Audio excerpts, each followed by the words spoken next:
दोस्तों, प्रशांत किशोर वापस अपने पुराने बिजनेस पर, पुराने धंधे पर लौट रहे हैं। मतलब जो कैंपेनिंग का काम होता है, जो रणनीतिकार का काम होता है, उस पर प्रशांत किशोर की वापसी हो रही है। आपको याद होगा, नरेंद्र मोदी देश के प्रधानमंत्री ने कभी मंच से अपने भाषण के बीच एक बात कही थी। उन्होंने कहा था कि मेरा क्या है, मैं तो फकीर आदमी हूं, झोला उठाकर चल दूंगा। तो वही झोला उठाकर प्रशांत किशोर अब बिहार से राजस्थान की तरफ प्रस्थान करने वाले हैं। आपको हम दोस्तों एक तस्वीर दिखाएंगे। तस्वीर राजस्थान के एक बड़े नेता की है। और प्रशांत किशोर जो बिहार में 2025 का चुनाव हुआ, उसमें उन्होंने कहा भी था कि या तो अर्श पे या फर्श पे। तो वो फर्श पे आ चुके हैं। ये कहा था उन्होंने कि या तो 200 पार होगा सीटों की संख्या, या फिर हमें कुछ भी नहीं मिलेगा। तो उन्हें कुछ भी नहीं मिला। लगभग जितनी सीटों पर उनके प्रत्याशी चुनाव लड़े, सब पर जमानत जब्त हो गया। तो अब करे क्या भाई? वो तो है व्यापारी आदमी, कहते हैं ना कि सपनों का सौदागर। वही सपना बेचने वो बिहार में आए थे बिहारियों को, लेकिन बिहारियों ने उनका सपना खरीदा नहीं। खूब खर्चा हुआ, पानी की तरह पैसा बहाया गया।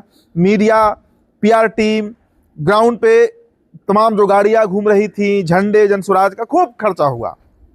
जिन्हें कमाना था वो कमा भी लिए। अब प्रशांत किशोर आगे क्या करेंगे? कह तो रहे थे कि हम 5 साल फिर बिहार में रहेंगे, बिहार में मेहनत करेंगे। जो निकाय चुनाव होगा, जो पंचायत स्तर का मुखिया का चुनाव होता है, पहले हम उस पर पकड़ बनाएंगे, उसके बाद 2030 में मैदान में उतरेंगे। लेकिन इन सब से पहले प्रशांत किशोर क्या कर रहे हैं दोस्तों? पहले आप ये जरा तस्वीर अब देख लीजिए। नरेश मीणा इनका नाम है, राजस्थान के बड़े नेता हैं। और उनके साथ जो प्रशांत किशोर की ये जो तस्वीर वायरल हो रही है, कई जगहों से ये खबर अब तैरने लगी है, बातें सामने आने लगी है कि राजस्थान में एक तीसरा मोर्चा बनाने की कवायद शुरू हो गई है। चुनाव है, वहां पर भी चुनाव होगा ही अब। तो वहां पर जो थर्ड फ्रंट होता है, जो तीसरा मोर्चा होता है, उसे बनाने के लिए प्रशांत किशोर आगे आ सकते हैं। अभी तीसरा मोर्चा में कौन कौन सी पार्टियां आ सकती हैं?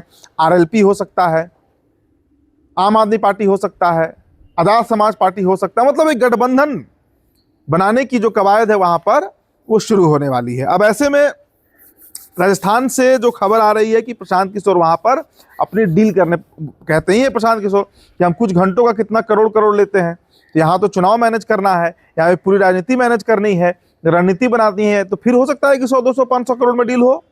मतलब वापस अपने धंधे पर प्रशांत किशोर जो हैं वो लौट रहे हैं। और इन्हें बिहार में सत्ता हासिल करना था। देखिए, बिहार वैसे ही पॉलिटिकली फर्टाइल लैंड है। यहाँ पर आप इतनी आसानी से जनता को, तेजस्वी यादव हर घर नौकरी बांट के तो सत्ता में आ नहीं पाए, उनके कई प्रत्याशी जमानत नहीं बचा पाए।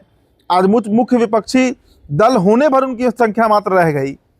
और प्रशांत किशोर 2022 से शुरू किए, 2023 से अपना काम शुरू किए बिहार में, और उन्हें लगा कि 2-3 सालों के मेहनत में वो बिहार के मुख्यमंत्री बन जाएंगे। खुद चुनाव भी नहीं लड़े, क्योंकि उन्हें परिणाम पहले से पता था। भाई जो व्यक्ति, देखिए प्रशांत किशोर के साथ गुणागणित क्या है। प्रशांत किशोर लाइमलाइट में आए 2014 चुनाव के बाद, मतलब जब प्रधानमंत्री बने नरेंद्र मोदी, उसके बाद। उसके पहले से वो काफी लंबे समय से 2008-9 से ही वो गुजरात में काम कर रहे थे पीएम मोदी के साथ।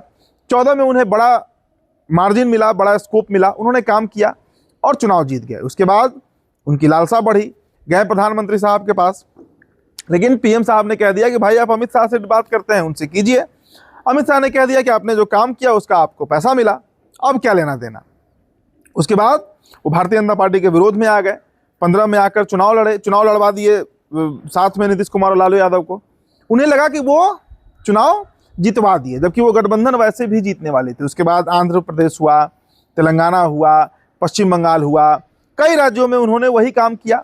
और उनको एक गलतफहमी बन गई कि वो चुनाव जितवाने के में माहिर व्यक्ति हैं। तो एक प्रयोग उन्होंने किया बिहार में, और उसी प्रयोग में बिहार ने उन्हें समझा दिया कि आप चुनाव लड़िए मत, चुनाव लड़ना आपके बूते की बात नहीं है। क्योंकि चुनाव अगर आप लड़िएगा तो यही परिणाम होगा जो 2025 में हुआ। हवाई बातें, सपना बेचा जा रहा था, कार्ड बांटा जा रहा था। कितना से 11,000 की, 20,000 की, 25,000, मुझे ध्यान नहीं है राशि की, लेकिन वो कार्ड बांटा जा रहा था कि चुनाव जीतेंगे प्रशांत किशोर तो ये कार्ड मिलेगा हर वो लोगों को, व्यक्ति को पैसा निकाल से। बहुत तरह की बातें भाई, बहुत तरह की लोभ लुभावन बातें हो रही थी, लेकिन सबको जनता ने नकार दिया। और उसके बाद प्रशांत किशोर को था लग गया कि अब बिहार में दाल गलने वाली है नहीं, तो किया क्या जाए, तो बोरिया बिस्तर समेटा जाए। और वही पुराने धंधे पर जो काम करते थे, जाना किसी राज्य में, वहाँ कोई भी बड़ी पॉलिटिकल पार्टी का कैंपेनिंग का काम उठाना, पैसे कमाना, कुछ लोगों को रोजगार दे देना, और उसी काम पर वापस प्रशांत किशोर लौट रहे हैं। तो फिलहाल दोस्तों इस रिपोर्ट में इतना ही। मेरा नाम उदित तारन है, तो बिहार टॉपर वीडियो आप देख रहे थे। बहुत बहुत शुक्रिया।